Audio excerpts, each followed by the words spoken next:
Bonjour à tous et merci de participer à ce webinaire.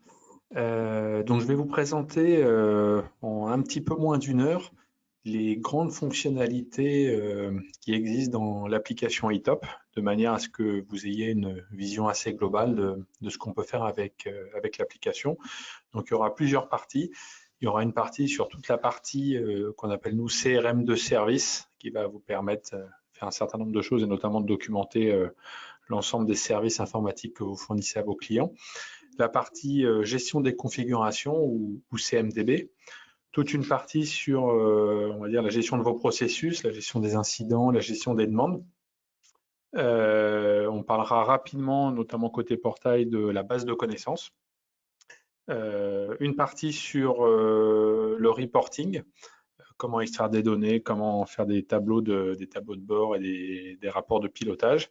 Et enfin, je terminerai par vous montrer un aperçu de l'ITSM Designer qui permet de paramétrer le modèle de données eTop et donc de configurer l'application pour qu'elle s'adapte à vos différents processus.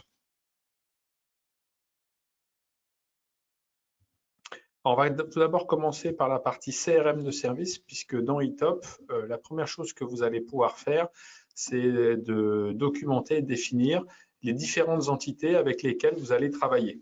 Donc, une entité ou une organisation dans l'application, ça peut être votre organisation, donc ici par exemple l'organisation démo, qui est le client, un département, qui est le département IT, vos fournisseurs de services, par exemple Amazon, un partenaire métier, et ou vos différents clients.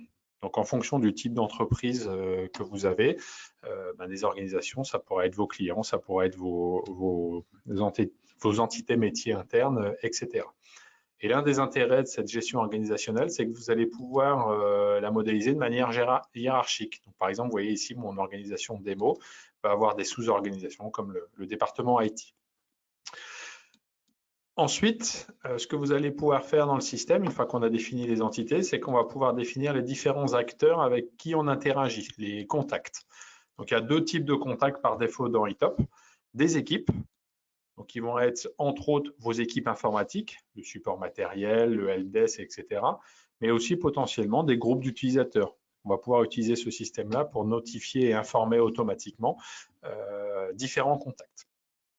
À l'intérieur d'une équipe, et dans l'application en général, on va pouvoir documenter des personnes, donc les membres d'une équipe. Donc, on voit ici que dans l'équipe helpdesk, on a Marguerite Duras, Victor Hugo, Jules Verne. Donc, si je vais sur Marguerite Duras, qui a un contact dans eTop, on va pouvoir retrouver tout un tas de caractéristiques, donc les différentes informations générales du contact avec son numéro de téléphone, sa photo, etc. Les équipes auxquelles elle appartient, puisqu'une personne dans eTop peut appartenir à plusieurs équipes. Et à l'intérieur de l'équipe, on pourra même définir son rôle et ses responsabilités. Point important dans l'application eTop, pour tous les éléments qu'on va gérer, il y a ce qu'on appelle l'historique, qui permet de tracer dans l'application l'ensemble des modifications qui ont été faites. Donc, on est capable de savoir qui a fait quelle modification et quand. Et la plupart de ces informations historiques sont gardées, sont pas purgées dans l'application. Ça ne prend pas beaucoup de volume. Néanmoins, si vous utilisez eTop depuis un certain temps, vous pourrez les purger si nécessaire. Autre élément concernant les différentes entités de votre entreprise, c'est les localisations géographiques. Donc, dans l'application, on a par défaut un niveau, les sites.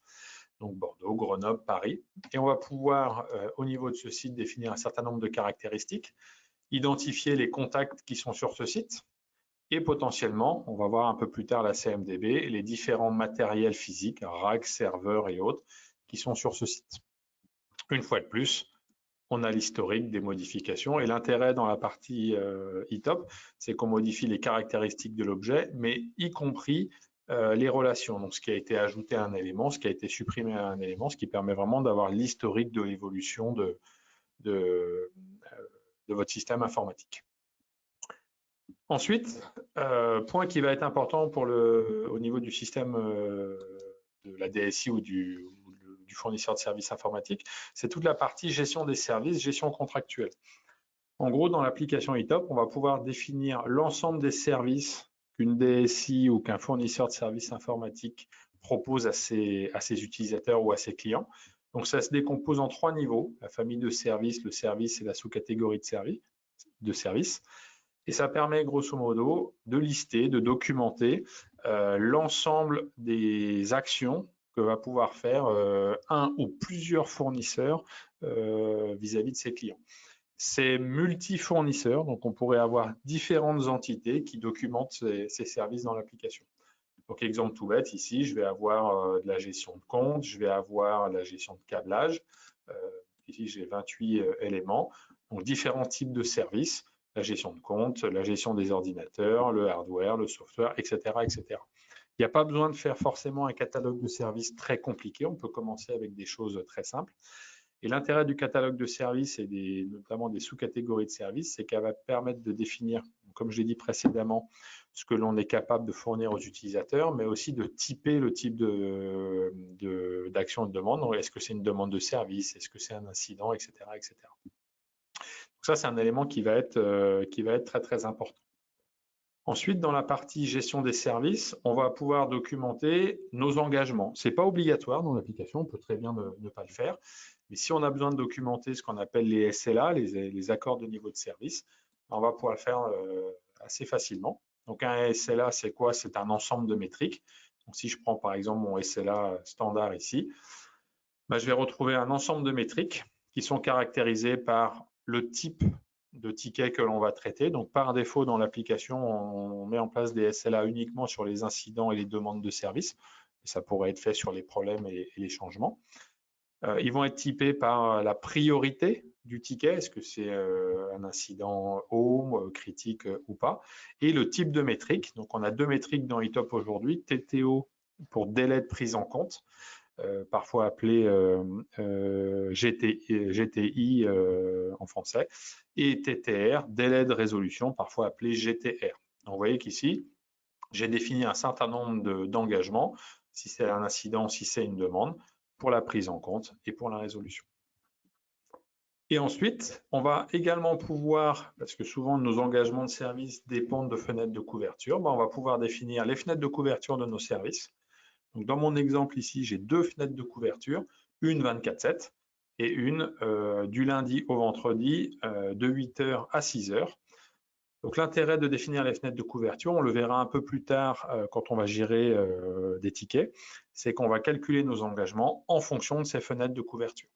Voilà, donc ça peut être des fenêtres de couverture continue comme ici 8h, 18h, ça peut être 8h midi, 14h, 18h. Vous allez avoir la possibilité de définir différentes fenêtres de couverture. Et également définir par exemple des jours fériés pour dire que votre service n'est pas disponible par exemple le 1er janvier, le 14 juillet si vous êtes en France. Voilà. Donc, le catalogue de services va définir ce que vous êtes capable de mettre à disposition de vos utilisateurs. Et ensuite, on va pouvoir définir des contrats clients. Donc, dans mon cas ici, j'en ai 4 qui vont en gros documenter ce qu'une organisation, donc on appelle le client à ce niveau-là, est capable de demander à votre support informatique ou à votre centre de service. Donc, exemple ici, j'ai le contrat pour l'organisation de démo. Donc, il y a un certain nombre de caractéristiques qui, par défaut, sont informationnelles. Je vais pouvoir documenter les services que je propose à cette organisation-là. Donc, vous voyez ici, elle a un certain nombre de services déjà définis. Quels engagements de service je définis avec cette entité? Donc, ça peut être différent d'une entité à l'autre et d'un service à l'autre. Donc, pour un même client, on peut avoir différents niveaux d'engagement en fonction du service. Et des fenêtres de couverture différentes également en fonction du service. Par exemple, ici, j'ai des services pour cette entité-là qui sont couverts du lundi au vendredi de 8h à 16h, de 8h à 18h, pardon, et en 24/7 tous les jours pour tout ce qui est connexion télécom. Voilà.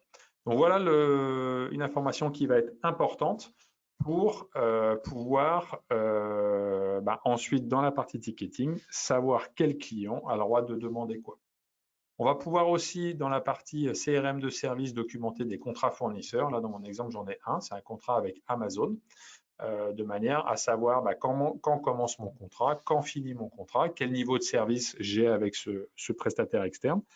Et du coup, avoir également un tableau de bord ou des tableaux de bord. Donc là, j'ai une vision d'ensemble que j'ai paramétrée qui me permet d'avoir la liste des contrats clients à renouveler dans 30 jours parce que j'ai des engagements de service vis-à-vis d'eux.